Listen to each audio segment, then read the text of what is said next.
Hi అండి.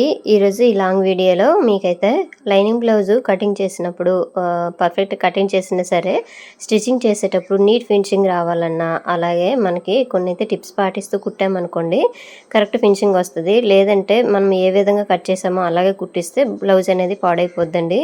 ఇప్పుడు ఆ టిప్స్ అనేవి మీకు షేర్ చేస్తూ స్టిచ్చింగ్ అనేది చేస్తాను. వీడియో చివరి వరకు చూడండి. వీడియో నేస్తే ఒక లైక్ చేయండి. చూడండి, ప్రతి దగ్గర కూడా చిన్న చిన్న టిప్స్ అయితే ఖచ్చితంగా పాటిస్తేనే మనకి కరెక్ట్ ఫిట్టింగ్ అనేది కుదురుతుంది అనమాట. చూసారు కదా, ఇగోండి సైడ్ జాయింట్ వేసేటప్పుడు అలాగే బ్యాక్ పార్ట్ ఫ్రంట్ పార్ట్ రెండు ఒకే దగ్గర పెట్టుకొని హెచ్చుతగ్గులు ఏవైనా ఉన్నాయా చూసుకోవాలి. ఈ విధంగా ఇప్పుడు ఎట్లా చేసుకోవాలి వీడియోలో చెప్తాను. వీడియో చివరి వరకు చూడండి. సో ఇప్పుడు వచ్చేసి లైనింగ్ మెయిన్ క్లాత్ రెండు కలిపి అయితే నేనైతే కటింగ్ చేసి ఆల్రెడీ గమ్ముతో జాయింట్ చేసేసానండి. జాయింట్ చేసేసాక మెయిన్ క్లాత్ ఉంటుంది కదా, ఎక్స్ట్రా క్లాత్, ఈ క్లాత్ అనేది ఇలాగా కట్ చేసేయాలి. చూసుకోండి, ఇది చాలా పల్చని క్లాత్ అనమాట. మెయిన్ క్లాత్ కట్ అయిపోతుంది స్లోగా. ఇలా కట్ చేసేసుకోండి. మీరు గమ్ముతో జాయింట్ చేసుకోకపోతే నార్మల్గా మిషన్ మీదైనా స్టిచ్ చేసేయండి. ఎప్పుడైనా సరే ఫస్ట్ అయితే లైనింగ్ కరెక్ట్గా తీసుకున్నాం అనుకోండి కటింగ్లోన, మెయిన్ క్లాత్ కొంచెం ఎక్కువ కట్ చేసేసుకొని లైనింగ్ మెయిన్ క్లాత్ రెండు జాయింట్ చేసేసాక గమ్ముతో నేను జాయిన్ చేసుకోండి, లేదంటే ఒక స్టిచ్ అయినా వేసేసుకోండి. పెద్ద కుట్టు ఇలా వేసేసుకునేక ఎక్స్ట్రా క్లాత్ ఉంది కదా, నేను ఇప్పుడు కట్ చేస్తున్నాను కదండి, ఈ విధంగా కట్ చేసేయండి. ఇక చూసారు కదా, ఇవి మళ్ళీ ఉంచేసామనుకోండి కుట్టేటప్పుడు ఏమొచ్చి మనం అదే పార్ట్ మీద కుట్టేసామనుకోండి మళ్ళీ ఇంకా బ్లౌజ్ అనేది పాడైపోద్ది అనమాట. ఇప్పుడు స్టిచ్చింగ్ చేస్తాను చూడండి. స్టిచ్చింగ్లోన ఇప్పుడు ఫస్ట్ ఫ్రంట్ పార్ట్ అని డాట్స్ అనేవి వేస్తాను చూడండి. ఈ డాట్స్కి ఆల్రెడీ ముందుగా మనము డాట్ ఎంత వెడల్పు పెట్టాలనేసి ముందుగానే మనం కట్ చేసి పెట్టేసుకుంటాం కదా, మార్కింగ్ చేసేసి అదే మార్కింగ్ దగ్గర ఇట్లా పట్టేసుకోండి మిడిల్లోకి. ఇప్పుడు షోల్డర్కి ఎదురుగా వచ్చేటట్టుగా మిడిల్లోకి ఇట్లా పెట్టేసుకొని, ఇది ఏమొచ్చి మనకి షార్ప్గా రావాలా అంటే పైకి సూదిగా కనిపించాలా, లేదంటే కొంచెం కరువులాగా చేస్తే కొంచెం రౌండ్గా వస్తుంది అనమాట. ఇప్పుడు కరువులా తీసాను చూసారు కదా, ఈ విధంగా రౌండ్గా వస్తే బాగుంటుందండి. మరీ షార్ప్గా అయితే అంత బాగోదు. అందుకోసం ఈ విధంగా వేసేసుకోండి. ఎప్పుడైనా సరే డాట్స్ వేసేటప్పుడు ఇట్లా వేయండి, బాగుంటుంది అనమాట. సో నెక్స్ట్ వచ్చేసి ఆ మెయిన్ డాట్కి ఎదురుగా ఈ హుక్స్ పట్టి కాజా పట్టి డాటు వేయకుండా ఈ చంకలో ఉండే డాట్ ఫస్ట్ వేసేసుకోండి. అది వేసేసాక ఈ హుక్స్ పట్టి కాజా పట్టి వైపు ఉంటుంది కదండి, ఈ డాట్ అనేది మిడిల్లోకి వేసేసుకోండి. వేసేసుకుంటే పర్ఫెక్ట్గా వచ్చేస్తాయి అనమాట డాట్స్. ఇక చూసారు కదా, ఇట్లా అనమాట షేప్ కూడా నీట్గా వచ్చేస్తుంది. సో నెక్స్ట్ చూపిస్తాను చూడండి. నెక్స్ట్ది కూడా సేమ్ ఫ్రంట్ పార్టు. అయితే ఇక్కడ చూడండి, ఈ టిప్స్ మీకు షేర్ చేస్తాను. ఏంటంటే ఈ క్లాత్ జరిగిపోతుంది అనేటప్పుడు ముందుగా లైనింగ్ మెయిన్ క్లాత్ అని వచ్చి ఈ డాట్ దగ్గర కొంచెం కుట్టు వేసుకోండి. స్టార్టింగ్ కుట్టు వేసామనుకోండి కదలదు అనమాట. నేను కుట్టు వేయలేదు, అది మీకు ఇంకో దగ్గర చూపిస్తాను. ఇప్పుడు ఇందులోనే ఇంకో దగ్గర చూపిస్తాను ఎలా కుట్టు వేయాలని చెప్పేసి. సో మీకైతే అర్థమైంది అనుకుంటున్నానండి. డాట్ అదే రౌండ్ షేప్ రావాలంటే కొంచెం కరువులా కుడితే డాట్ అనేది ఇగోండి ఇట్లా అనమాట. కుట్టు అనేది ఇట్లా వేసుకున్నారనుకోండి క్లాత్ అనేది అంటే రెండు కరెక్ట్గా వచ్చేస్తాయి. లేదంటే లైనింగ్ కుట్టుపడి మెయిన్ క్లాత్ కుట్టు పడకుండా ఉంటుంది, కొంచెం వరకు అనమాట గ్యాప్ వచ్చేస్తుంది. అందుకోసం ముందుగా ఇట్లా కుట్టు వేసుకోండి. ఇదొకైతే ఖచ్చితంగా ఈ టిప్ అనేది పాటించండి. బాగా పల్చని క్లాతులు అయితే ఖచ్చితంగా ఇట్లా పాటిస్తే మనకి ఈజీగా అయిపోద్దండి. లేదంటే మొత్తం కుట్టేశాక అక్కడట అంత ఎక్కువ కుట్టు పడేటట్టుగా ఉండదు అనమాట. సో చూసారు కదా, డాట్స్ అనేవి ఇట్లా వేసేసుకోవాలి. నెక్స్ట్ వచ్చేసి ఇగోండి షేప్ బెల్ట్లు అనమాట. షేప్ బెల్ట్లకి ఏం చేస్తామంటే ఫస్ట్ లైనింగ్ డబుల్ వచ్చేటట్టుగా చూసేసుకోండి, అలాగే మెయిన్ క్లాత్ కూడా డబుల్ వేసేసుకోండి. ఇట్లా అనమాట కొంచెం స్టిఫ్గా ఉంటుంది. ఈ లైట్ కలర్ క్లాత్లకి సేమ్ కలరే వేసేసుకోండి. వేరే కలర్ వేసినా సరే అక్కడట కనిపించేస్తుంది అనమాట. సో చూడండి, ఇక్కడైతే ఫస్ట్ కిందని షేప్ బెల్ట్కి మెయిన్ క్లాత్ పెట్టాను కదండి, మిడిల్లోన ఈ ఫ్రంట్ పార్ట్ పెట్టేసి పైన లైనింగ్ పెట్టేసి కుట్టేవచ్చు. కాకపోతే ఏంటంటే ఇవి జరిగిపోతూ ఉంటాయండి ఈ క్లాత్లు, కొత్త వారైతే కుట్టలేరు కదా, అందుకోసం ఇట్లా కుట్టుకోండి. ఫస్ట్ చూసారు కదా, కింద మెయిన్ క్లాత్ పెట్టాను, మిడిల్లోన ఫ్రంట్ పార్ట్ పెట్టాను.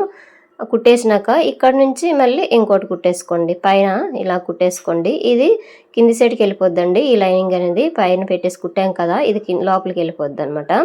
ఇక్కడ చిన్న ఇట్లా టక్స్ ఇచ్చేసుకోండి. టక్స్ ఇస్తే ఇక్కడట పైకి ఎత్తినట్టు కనిపించదు అనమాట, నీట్గా ఉంటుంది. ఇక చూసారు కదా ఇట్లా.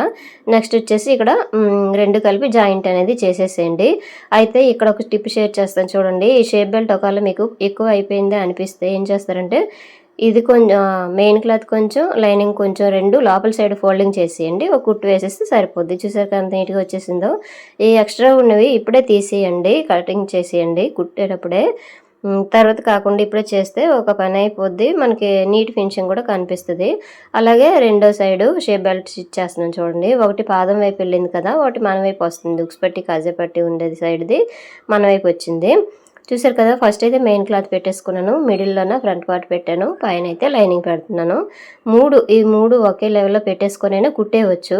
కొత్త వరకు ఏంటంటే కొంచెం ఇవి జారిపోతూ ఉంటాయండి. కుట్టు అనేది ఒక దగ్గర పడుతది, ఒక దగ్గర పడదనమాట. అందుకోసము ఇట్లా కుట్టేసుకుంటే 2 కుట్లు పడతది, స్టిఫ్‌గా ఉంటది. ఈ మిడిల్‌లో క్లాత్‌కి చిన్న చిన్న కట్స్ ఇచ్చేసుకుంటే కరెక్ట్‌గా తిరుగుతదనమాట ఈ షేప్ బెల్ట్. తర్వాత ఇక్కడ చెప్పాను కదండీ! షేప్ బెల్ట్ ఒకవేళ హైట్ అయిపోతుందంటే మాత్రం కొంచెం లోపల సైడ్ ఫోల్డింగ్ చేసుకోండి. Main cloth, lining. ఇప్పుడు కరెక్ట్‌గా సరిపోయింది. నేనైతే ఈ విధంగా కుట్టి వేసేసాను. సో, నెక్స్ట్ వచ్చేసి ఇక్కడ చూడండి. ఇది చాలా పల్చగా ఉంది కదండీ! ఈ క్లాత్ అనేది మెయిన్ క్లాత్. అందుకోసము ఫస్ట్ మెయిన్ క్లాత్ పెట్టాను. తర్వాత లైనింగ్ పెట్టాను. హుక్స్ పట్టి, కాజా పట్టి వేసేటప్పుడు స్టిఫ్‌గా ఉంటదనమాట అందుకోసము. సో, ఇట్లా ఓపెన్ చేసేయండి. ఓపెన్ చేసేసాక ఇప్పుడు చూడండి. సో, ఇది చూడండి. ఇట్లా వెనక వైపు తిప్పేసి ఇట్లా ఫోల్డింగ్ చేసేసుకోండి. డబుల్ ఫోల్డింగ్ ఇట్లా చేసేసుకుంటే మనకి ఇక్కడ స్టిఫ్‌గా వస్తది. అలాగే ఇక్కడ ఒక టిప్ షేర్ చేస్తాను చూడండి. ఎప్పుడైనా సరే కాజా పట్టి కుట్టేటప్పుడు ఏం చేయాలంటే కనీసం 1.25 లేదంటే 1.5 వెడల్పుతో ఈ క్లాత్ అనేది కుట్టేసుకోండి. చూసారు కదా! ఇట్లా కుట్టేస్తే మనకేంటంటే మిడిల్‌లో అంటే ఫ్రంట్ వైపు ఒకవేళ గ్యాప్ వచ్చినా సరే, హెవీ చెస్ట్ ఉన్న వాళ్ళకి గ్యాప్ వచ్చినా సరే ఇది కవర్ చేస్తదనమాట. అందుకోసం ఈ పట్టీ ఎప్పుడైనా వెడల్పు వేసుకోండి. సో, నెక్స్ట్ వచ్చేసి ఇగోండి హుక్స్ పట్టీకి ఎప్పుడైనా సరే నేను ఇట్లా కుడతానండి. అంటే ఒక్కొక్కళ్ళ అలవాటు ఒక్కొక్కటనమాట. అయితే ఇది డబుల్ ఫోల్డింగ్ చేసుకోండి ఈ క్లాతు. ఇక్కడ డాట్ దగ్గర చిన్న ప్రిల్ ఇచ్చాను కదండీ! వెనక వైపు తిప్పేటప్పుడు ఫ్రీగా ఉంటదనమాట. సో, నెక్స్ట్ ఈ పైనుంచి ఒక కుట్టు వేసుకొని అయితే వచ్చేయండి. వెనక వైపు మళ్ళీ ఇట్లా చూడండి ఈ విధంగా తిప్పేసి ఈ ఎడ్జ్‌న కుట్టు అనేది వేసేసుకొని వచ్చేయండి. ఇట్లా వేసేసుకొని వచ్చేసాక ఇందాక ఆల్రెడీ తాళ్ళపట్టి రెడీ చేసాం కదా! ఈ 2 కరెక్ట్‌గా ఉన్నాయా లేదా చూసుకొని హెచ్చు తగ్గులు ఏవైనా ఉంటే చిన్నది కట్ చేసేస్తే సరిపోతదనమాట. ఇగోండి ఇట్లా పెట్టేసుకొని చూసుకోండి కరెక్ట్‌గానే ఉంది. ఇక్కడ చూడండి ఈ రౌండ్ అనేది కొంచెం వచ్చేటట్టుగా మళ్ళీ చూసుకోండి. ఎందుకంటే హుక్స్ పట్టి వేసేసాక కొంచెం రౌండ్ అనేది తగ్గుతది. కొంచెం రౌండ్ తీసేస్తే సరిపోద్ది. అక్కడైతే ఒక టిప్ అనేది షేర్ చేశానండి. సో, నెక్స్ట్ వచ్చేసి ఇప్పుడు నేను బ్యాక్ పార్ట్ కుడుతున్నాను చూడండి. బ్యాక్ పార్ట్‌కి వచ్చేసి డాట్స్ వేసేసుకోండి ఫస్టు. చెప్పాను కదా! ఈ క్లాత్ అనేది విడిపోకుండా ఉండాలంటే ఫస్ట్ ఒక కుట్టు వేసేసినా పర్వాలేదు. లేదంటే కరెక్ట్‌గా ఇట్లా కొంచెం గట్టిగా ఇట్లా పట్టేసుకొని షోల్డర్‌కి ఎదురుగా ఈ డాట్స్ వేసేసుకోండి. భుజాలు జారకుండా ఉండాలంటే ఈళ్ళకి గూడా కరెక్ట్ మిడిల్‌లో వేసేసుకుంటే భుజాలు గూడా జారవండి. అంటే షోల్డర్‌కి ఎదురుగా వేయాలనమాట. సో, ఇప్పుడైతే పట్టీ వేయాలండి. బ్యాక్ పట్టీ. ఆ పట్టీకొచ్చేసి స్ట్రెయిట్ క్లాత్ తీసేసుకొని చిన్న చిన్న ముక్కలుంటే జాయింట్ చేసేసుకోండి. లేదంటే కూర ఉంచు క్లాత్ అయినా తీసేసుకోండి. నేనైతే ఒకవైపు ఇలా ఫోల్డింగ్ అనేది చేసేసి కుట్టేసానండి. తర్వాత వచ్చేసి ఈ క్లాత్‌ని స్ట్రెయిట్‌గా ఇట్లా కుట్టేసుకొని ఇక్కడ డాట్స్ ఉంటాయి కదా! ఈ డాట్స్ దగ్గర చిన్నగా ఫోల్డింగ్ చేసుకొని మళ్ళీ కుట్టేసేయండి. ఇక్కడ ఫోల్డింగ్ ఎందుకు చేస్తున్నామంటే మనం హెమ్మింగ్ చేయడానికి వెనక వైపు తిప్పేసి కుడతాం కదా! అలాంటప్పుడు ఫ్రీగా ఉంటదనమాట. లేదంటే అక్కడ ఎత్తినట్టు కనిపిస్తది. వీపు వెనక సైడు పైకి లేచినట్టు కనిపిస్తదనమాట బ్యాక్ సైడు. అట్లా రాకుండా ఉండాలంటే ఇట్లా చిన్న చిన్న ప్రిల్ అనేది ఇవ్వండి డాట్ దగ్గర.